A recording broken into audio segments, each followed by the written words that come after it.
Hello friends, मैं जावेद और आप देख रहे हैं एस स्मार्ट फ्यूचर। दोस्तों, जैसा कि मैं आपके सामने आज फिर से एक नया केस स्टडी फ़ोन लेकर आया हूं। मेरे पास एक फ़ोन है जो किसी टेक्नीशियन भाई ने ही हमें दिया है।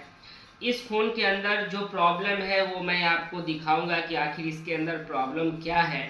और मॉडल की जहां तक बात करें तो ये रेडमी का नोट 9 प्रो है। रेडमी नोट 9 प्रो मॉडल की बात करें तो दोस्तों, मैं आपको यहाँ पे ये बताना चाहूँगा कि जब मैं इसे ऑन करता हूँ, ऑन करने के बाद यहाँ पे क्या होगा कि ये अपना फर्स्ट लोगो तो आया है, लेकिन इसके आगे क्या प्रॉब्लम आती है वो थोड़ा वेट करते हैं और देखते हैं इसके अंदर कि क्या क्या क्या प्रॉब्लम में ये मेरे पास आया है। तो इससे भी आपको पता चल जाएगा कि आखिर इसके अंदर हमारा प्रॉब्लम क्या है और किस प्रॉब्लम के वजह से हमारे पास उस टेक्नीशियन भाई ने हमें दिया है। तो थोड़ा आइए पास से थोड़ा दिखाइएगा। यहाँ पे आप देखेंगे कि हमारा जो है अभी पावर बाई एंड्रॉयड पे ये आया है, लेकिन सबसे पहली बात ये देखना है कि आखिर ये 3 डॉट तो आया है, 3 डॉट भी ये बना है हमारा। अब देखिए आगे प्रॉब्लम क्या आती है, ये फ़ोन ऑन होता है या नहीं होता है। इसके अंदर अगर बात करें तो उस टेक्नीशियन भाई ने यहाँ पे क्या किया है कि इसके अंदर जो प्रॉब्लम है वो प्रॉब्लम में उसने सॉफ्टवेयर भी डाला है इसके अंदर, और सिर्फ सॉफ्टवेयर डाल के और बाकी कुछ नहीं किया, और उन्होंने डायरेक्ट मेरे पास इस फ़ोन को लेकर आ गया। अब देखिए यहाँ पे प्रॉब्लम क्या है। यहाँ पे जैसे ही ये फ़ोन ऑन तो हुआ है, लेकिन आप देख सकते हो यहाँ पे system UI is not responding, isn't responding, यानी system UI is not responding. यहाँ पे कोई रिस्पॉन्स ये नहीं करेगा। यहाँ पे आप देखो ये रीस्टार्ट हो सकता है, हो जाएगा, लेकिन यहाँ से कोई ये रिस्पॉन्स नहीं लेगा। तो आप देख सकते हैं कि यहाँ पे जो हमारा प्रॉब्लम आया है वो है system UI is not responding. तो आप यहाँ पे देख सकते हैं कि यहाँ पे जो प्रॉब्लम मेरे पास है, इसके बाद कोई रिस्पॉन्स ही नहीं करेगा। यहाँ पे क्या हो रहा है कि सीपीयू, ये प्रॉब्लम जो है एक्चुअल में ये प्रॉब्लम सीपीयू का है। तो सीपीयू की प्रॉब्लम में क्या हो, सीपीयू कोई रिस्पॉन्ड नहीं कर पा रहा है, यानी आगे कुछ भी आप कमांड दोगे कोई रिस्पॉन्डिंग नहीं है। यानी अब देखो ये रीस्टार्ट हो जाएगा। अब यहाँ पे जब देखोगे तो ये हमारा फ़ोन जो है वो रीस्टार्ट हो जाएगा। थोड़ी सी वेट करते हैं और देखते हैं कि हमारा फ़ोन रीस्टार्ट हो जाएगा। यहाँ पे तो थोड़ा वेट करके आप लोग देखो कि यहाँ पे ये रीस्टार्ट होता है या नहीं होता है।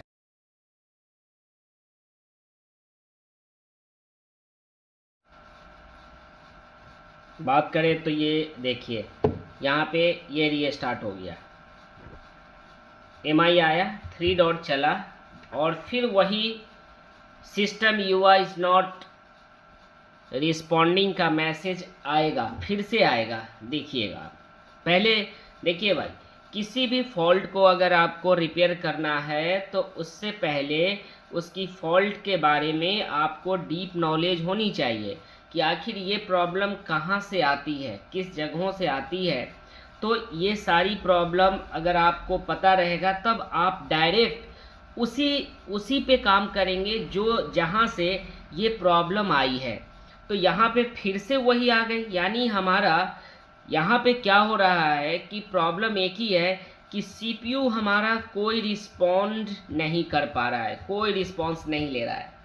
यानी ये प्रॉब्लम अगर देखा जाए तो हमें मोस्टली ये जो देखने को मिल रहा है ये है हमारा सीपीयू का प्रॉब्लम है।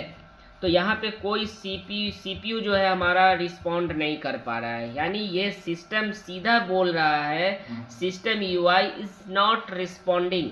यहाँ पे हम कोई रिस्पॉन्ड नहीं करेंगे, पहले मुझे ठीक करो, उसके बाद आपको आगे की कमांड हम दे पाएंगे। तो यहीं पे ये रुका हुआ है, फिर से रीस्टार्ट हुआ, यानी समस्या ये बार बार होती रहेगी। तो कस्टमर इसी समस्या के लिए उस टेक्नीशियन भाई को दिया था, तो उस टेक्नीशियन भाई ने यहाँ पे सॉफ्टवेयर भी किया है लेकिन ये प्रॉब्लम उसके साथ रह गया। तो चलिए आज हम देखते हैं क्या कि इसके अंदर हमें क्या प्रॉब्लम है, और हमें काम तो कहाँ करना है ये आपको भी पता है। काम जो हमें करना है दोस्तों वो करना है हमें सीपीयू के ऊपर। तो देखिए टेक्नीशियन भाई ने जो हमें दिया है वो आप देख सकते हो कि यहाँ पे कोई भी स्क्रू नहीं है। तो मैं सीधा डायरेक्ट आपको वर्क करके ही दिखाता हूँ कि यहाँ पे हमें क्या काम करना है। तो डायरेक्ट आपको मैं इसका सीपीयू रिवॉल्व करके दिखाता हूँ कि ये सीपीयू रिवॉल्व करने के बाद ये प्रॉब्लम सॉल्व होती कि नहीं। चलो सीपीयू की ओर सीपीयू रिवॉल्व करते हैं इसे। तो दोस्तों मैं पहले ये बता दूं कि इसके पीसीबी को मैं इसके बॉडी से बाहर निकाल लेता हूं, और अभी भी वही प्रॉब्लम पे है यहाँ पे दोस्तों सीपीयू रिवॉल्व करना कोई बड़ी बात नहीं है। मैं वो सीपीयू रिवॉल्व करके आपको दिखाता हूँ, और ये जो टेक्नीशियन भाई है उनके लिए ये रिवॉल्विंग कोई बहुत बड़ी समस्या नहीं है कि कोई भी पेस्टेड हो, नॉन पेस्टेड हो, पेस्टेड आईसी हो, ब्लैक पेस्टेड हो, वाइट पेस्टेड हो, डबल टेकर हो, बहुत सारे जो पेस्टेड वाली आईसियाँ आती हैं तो उसमें बहुत सारे टेक्नीशियन भाई तो वर्क कर लेते हैं। लेकिन हमारा जो बिगनर है, जो हमारा जो नया स्टूडेंट है, जो नया सीखना चाहता है, नई इस फील्ड में आना चाहता है, तो उसके लिए दोस्तों ये उनके लिए हेल्पफुल है। तो देखिए दोस्तों मैं पहले क्या करता हूँ कि इसके साइड का जो जितना स्टील है उसे मैं निकाल देता हूँ, और हमारा टेम्परेचर जो जहाँ तक टेम्परेचर की बात करें तो ये है 330 डिग्री सेल्सियस, और एयर जो है वो 1 पे है। तो यहाँ पे निकालने के लिए आपको थोड़ा सा वेट करना पड़ता है, और इसे निकाल लेने पे क्या होगा कि आसानी हो जाएगी हमें ग्लू को रिमूव करने में, या फिर अच्छी तरह से ये साफ़ हो जाए, क्योंकि जितना आप साफ से काम करोगे उतना ही आपके लिए बेहतर है। तो ये देखिए मैं इसे अच्छी तरह से निकाल लेता हूँ। और दोस्तों यहाँ पे मैं टेम्परेचर, इसकी ग्लू को कटिंग को करने का टेम्परेचर, ये सारी चीज़ें बताऊँगा। जो टेक्नीशियन भाई क्विक का 857 DW+ अगर यूज़ कर रहे हैं तो उनके लिए ये बेहतर है। दोस्तों ये तो मैंने स्टील को हटा दिया। अब मैं इसके ग्लू कटिंग करूँगा, जो हमारी टेम्परेचर होगी 260 डिग्री सेल्सियस, और एयर जो होगी वो 2 पे होगी। तो यहाँ पे एयर 2 पे रखना और ये हमारा 260 डिग्री सेल्सियस हमारा रहने का मतलब ये हो जाता है कि हमारा जो कंपोनेंट है वो उड़ेगा नहीं, और हमारा जो सिर्फ और सिर्फ ग्लू ही पिघलेगा, ग्लू ही कटिंग होगा। तो इस कंडीशंस में आप यहाँ से इसे रिमूव कर सकते हैं इस तरीके से। तो आपको भी जो हमारे नए जो स्टूडेंट है, जो नया सीखना चाहता है, उसके लिए ये काफ़ी हेल्पफुल वीडियो है। और जो टेक्नीशियन भाई है उनके लिए ये कोई बड़ी बात नहीं है, ये बहुत ही आसानी से वो कर सकते हैं, क्योंकि रिवॉल्विंग कोई बड़ी चीज़ नहीं है। ये आपकी स्किल्ड के ऊपर है, हैंड स्किल के ऊपर है। आप जितना मेहनत करोगे उतना ही आप इसी सफाई से काम कर सकते हो।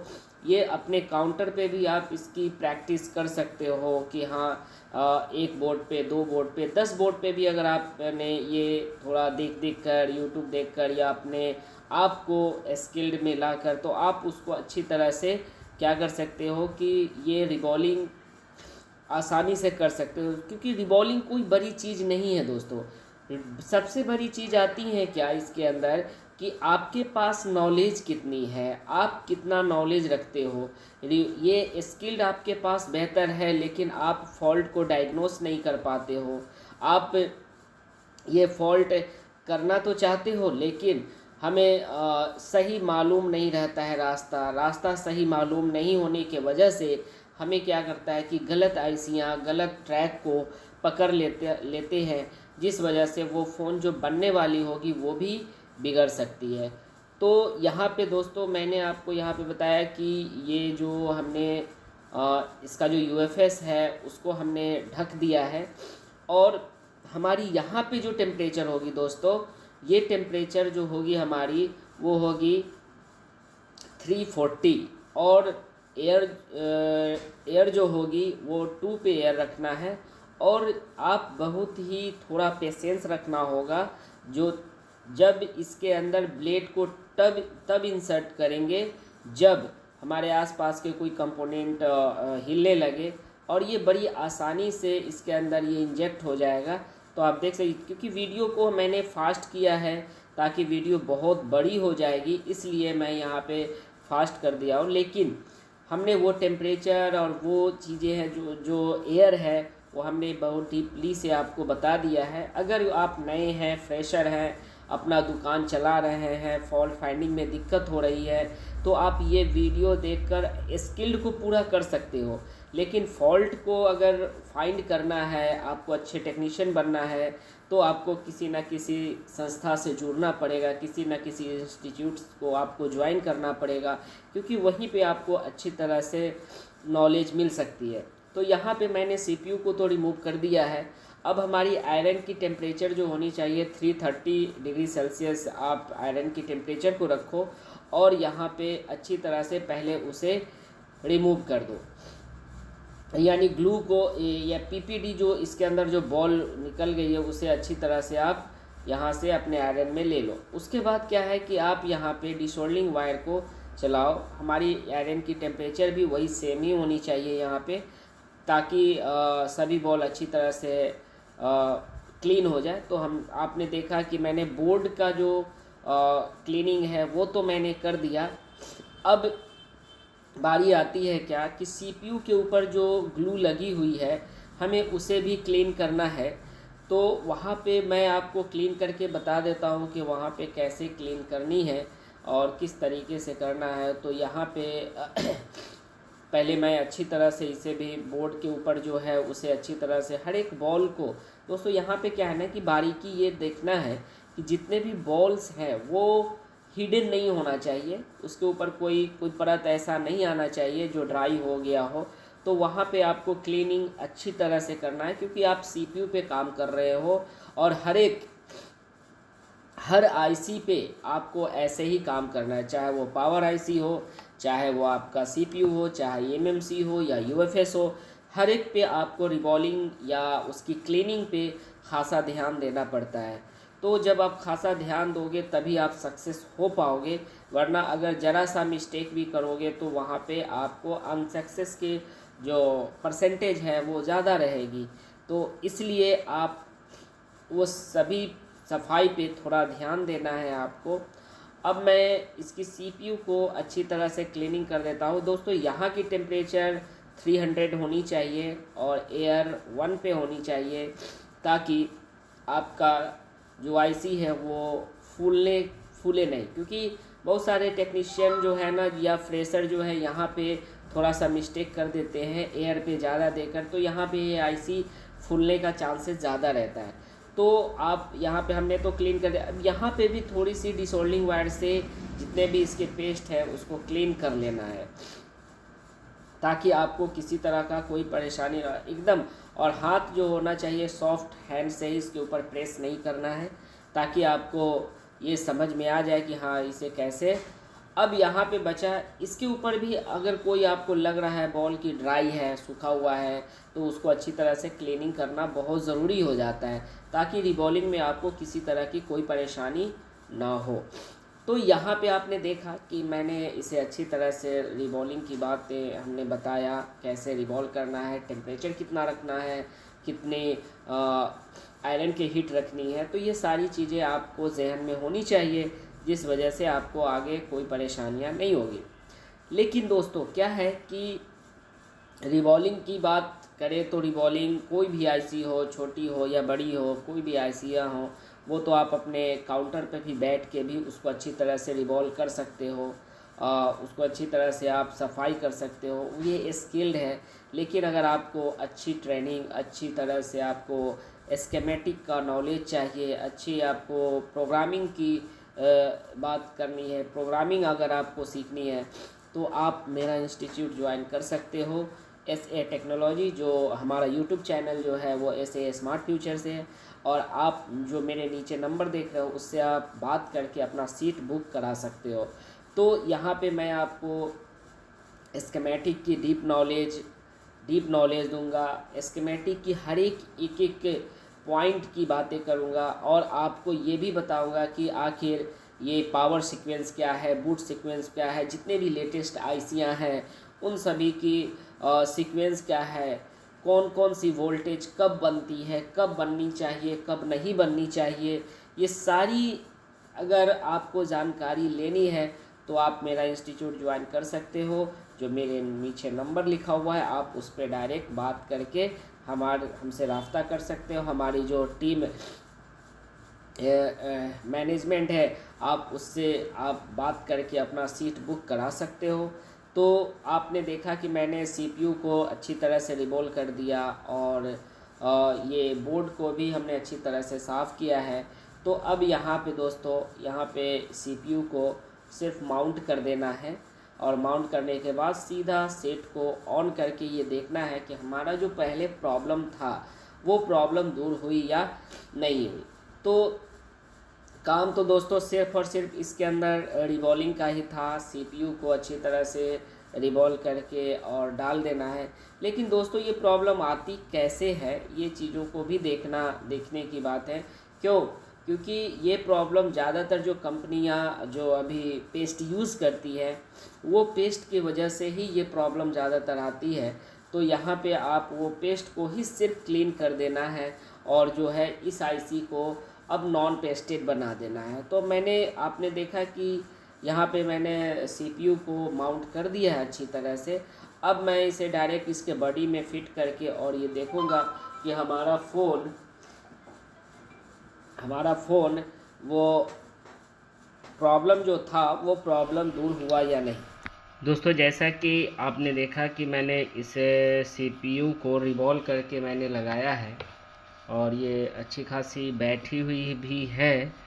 अब मैं ये देखता हूँ कि ये हमारा फ़ोन जो प्रॉब्लम में जब था, जो नॉट रिस्पॉन्डिंग का जो प्रॉब्लम था वो प्रॉब्लम मेरा शट आउट हुआ या नहीं हुआ, वो सॉल्व हुआ या नहीं हुआ, ये देखना है। तो सबसे पहली बात तो एक बार चार्जर लगा के मैं देख लेता हूँ। सीपीयू बैठा है तो सीपीयू लगने के बाद हमारा चार्जिंग क्या ले रहा है, यहाँ पे 60-40 गया है। ठीक है, अच्छी बात है।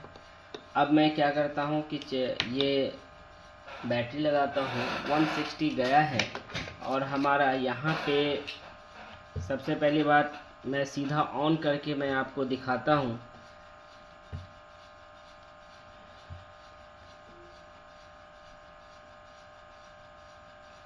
ये सिस्टम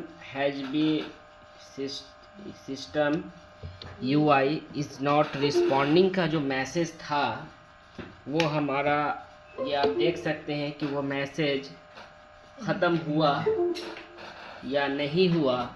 इस चीज़ को दोस्तों मैं अभी देखना चाहता हूँ, क्योंकि प्रॉब्लम जो था इसमें ये 3 डॉट के बाद हमारा system UI is not responding का मैसेज आता था। अभी तो 3 डॉट चल रहा है, अभी 3 डॉट। इसके आगे देखिए क्या होता है, इसके आगे हमारा प्रॉब्लम सेम वही रहता है या फिर हमारा वो प्रॉब्लम सॉल्व हो जा रहा है, वो चीज़ को देखना है दोस्तों। और इसके अंदर मैंने आपको कहा कि वो जो टेक्नीशियन भाई है वो सॉफ्टवेयर भी किया है, सॉफ्टवेयर जब किया है तभी ये आपका देख रहे हैं कि ये सेटिंग के लिए मांग रहा है। तो आगे मैं बढ़ता हूँ और ये आप देख सकते हैं कि इतना में तो हमारा CPU रिस्पॉन्स नहीं ले रहा था, यहाँ पे वो मैसेज आ रहा था। लेकिन अब ये मैसेज नहीं है, आप देख सकते हो कि ये आगे हमारा बढ़ रहा है, ये आगे हमारा सेटिंग का ऑप्शन आगे आ रहा है। अब इसके आगे हमारा ये हो सकता है कि FRP में ये फंसा हो फ़ोन, ऐसा हो सकता है। तो मैं ये देखता हूँ आगे। देखिए ये हमारा फ़ोन वाकई में उस टेक्नीशियन भाई ने इसके अंदर हमारा क्या किया था, ज़रूर इसके अंदर सॉफ्टवेयर तो किया है, इसीलिए यहाँ पे एफआरपी में फंसा है। तो इसके आगे का जो सेटअप है वो मैं इसका एफआरपी जो है वो क्लीन आगे किया जाएगा। लेकिन दोस्तों जो मैं आपको यहाँ पे बता रहा हूँ, जो मेरे पास ये प्रॉब्लम आया था वो प्रॉब्लम तो हमने इसका शॉर्ट आउट किया है। जो भी प्रॉब्लम था इसका हमें अभी वो कोई जो मैसेज आ रहा था वो अभी मैसेज नहीं आ रहा है। क्यों? क्योंकि यहाँ पे हमने जो प्रॉब्लम जहाँ से था ये इसमें हमने वहीं पे काम किया है, अदरवाइज कहीं पे भी कोई वर्क यहाँ पे नहीं हुआ है।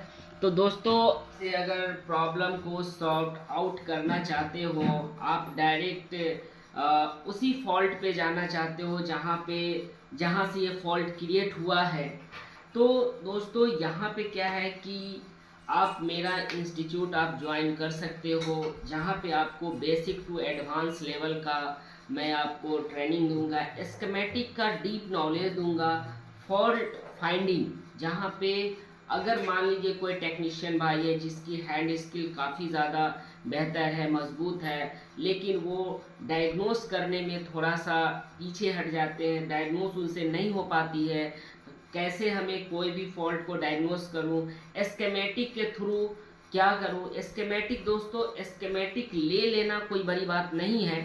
स्कीमेटिक आप हार्डवेयर सॉल्यूशन से आप काम कर लेते हो, ठीक है, लेकिन स्कीमेटिक का डीप नॉलेज होना चाहिए। स्कीमेटिक में आपको ये पता होना चाहिए कि आपका वोल्टेज कब बना, कब आया, डिजिटल वोल्टेज क्या होता है, इन्वर्टर क्या है, आपका ये पावर सीक्वेंस, हर एक आईसी की अपनी अपनी एक पावर सीक्वेंस होती है, वो चीज़ आपको समझना पड़ेगा।